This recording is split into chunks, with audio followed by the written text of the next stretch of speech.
যে আসলে এই যে ২৪-এর যে স্পিরিট আমার কাছে ক্ষেত্র বিশেষে মনে হয়েছে এই স্পিরিটটাকে এটা শুধুমাত্র রাজনৈতিক দল যারা রয়েছে তারাই না, বরং এই যে আমাদের গণ-অভ্যুত্থান পরবর্তী অন্তর্বর্তীকালীন সরকার এই দুইটাই অভ্যুত্থানের যে মূল স্পিরিট সেটাকে পরিপূর্ণ ধারণ করতে ক্ষেত্র বিশেষে ব্যর্থ হয়েছেন।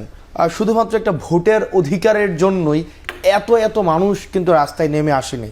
আমাদের যে দীর্ঘদিন ধরে মানুষের যেই অধিকার বঞ্চিত বা রাষ্ট্র ব্যবস্থায় তার অংশগ্রহণ করার যেই বঞ্চনার যে একটি ক্ষোভ ছিল, সব কিছু থেকে নিজেকে সে রাষ্ট্রের মধ্যেই এক ধরনের উদ্ধাস্ত হিসেবে হচ্ছে বছরের পর বছর বেঁচে থেকেছে। কনস্টিটিউশনের দোহাই দিয়ে কনস্টিটিউশনের মধ্যেই ফেসিজমের পূর্ণাঙ্গ বিকাশ ঘটেছে।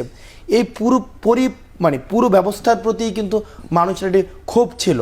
আমরা দেখেছি এই ক্ষোভের ঊর্ধ্বে উঠে শুধুমাত্র নির্বাচনের মুখী হওয়ার যে একটি প্রবণতা, সেটি হচ্ছে মানুষের আকাঙ্ক্ষার বিপরীত অবস্থান নেওয়া। অন্তর্বর্তীকালীন সরকার এবং রাজনৈতিক দল এই দুইটা পক্ষ, দুইটা এন্টাইটি, সেক্ষেত্রে আমার কাছে মনে হয় মানুষের আশা আকাঙ্ক্ষার প্রতিফলন ঘটাতে ব্যর্থ হয়েছে।